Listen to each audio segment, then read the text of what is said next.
గుండెపోటు అనగానే అది కేవలం పురుషులకే వస్తుంది అనేది ఒకనాటి మాట. కానీ ప్రస్తుత మారుతున్న జీవన శైలిలో మహిళల ప్రాణాలకు కూడా గుండె జబ్బులు పెనుముప్పుగా మారుతున్నాయి. ప్రపంచ ఆరోగ్య సంస్థ వెల్లడించిన గణాంకాల ప్రకారం భారతదేశంలో కోవిడ్ తర్వాత మహిళల మరణాలకు ఇస్కెమిక్ హార్ట్ డిసీజ్ రెండో ప్రధాన కారణమని తేలింది.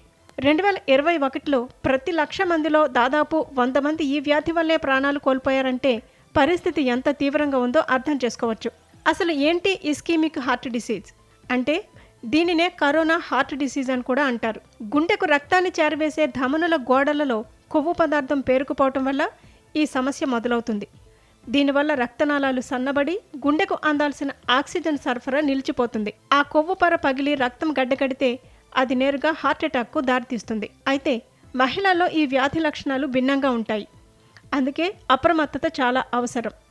సినిమాల్లో చూపించినట్టు ఛాతీలో తీవ్రమైన నొప్పి అందరు మహిళల్లోనూ కనిపించకపోవచ్చు.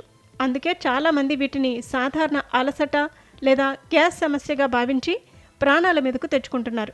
ముఖ్యంగా గమనించాల్సిన లక్షణాలు ఏంటంటే విపరీతమైన అలసట, ఊపిరి తీసుకోవటంలో ఇబ్బంది, వాంతులు, కడుపులో వికారం, దవడ, మెడ, వీపు భాగంలో నొప్పి, ఛాతీలో అసౌకర్యం, భారంగా అనిపించటం. ఈ లక్షణాలను అశ్రద్ధ చేయకూడదు. మహిళల్లో మెనోపాజ్ తర్వాత గుండె జబ్బుల ముప్పు అకస్మాత్తుగా పెరుగుతుంది. రక్తనాళాలను రక్షించే ఈస్ట్రోజన్ హార్మోన్ స్థాయిలు తగ్గడమే దీనికి ప్రధాన కారణం. దీనికి తోడు అధిక రక్తపోటు, డయాబెటీస్, ఊబకాయం మరియు శారీరక శ్రమ లేకపోవటం పరిస్థితిని మరింత దిగజారుస్తాయి. పొగ తాగే అలవాటున్న మహిళల్లో రక్తనాళాలు చాలా త్వరగా దెబ్బతింటాయని నిపుణులు హెచ్చరిస్తున్నారు. ఆరోగ్యకరమైన ఆహారం, ప్రతిరోజు కనీసం 30 నిమిషాల వ్యాయామం, బరువు నియంత్రణ ద్వారా గుండెను కాపాడుకోవచ్చు. సమస్య తీవ్రతను బట్టి యాంజియోప్లాస్టీ లేదా బైపాస్ సర్జరీ వంటి ఆధునిక చికిత్సలు అందుబాటులో ఉన్నాయి. చిన్నపాటి లక్షణం కనిపించినా వెంటనే వైద్యుడిని సంప్రదించడం ద్వారా ప్రాణాపాయం నుంచి బయటపడొచ్చని వైద్యులు సూచిస్తున్నారు.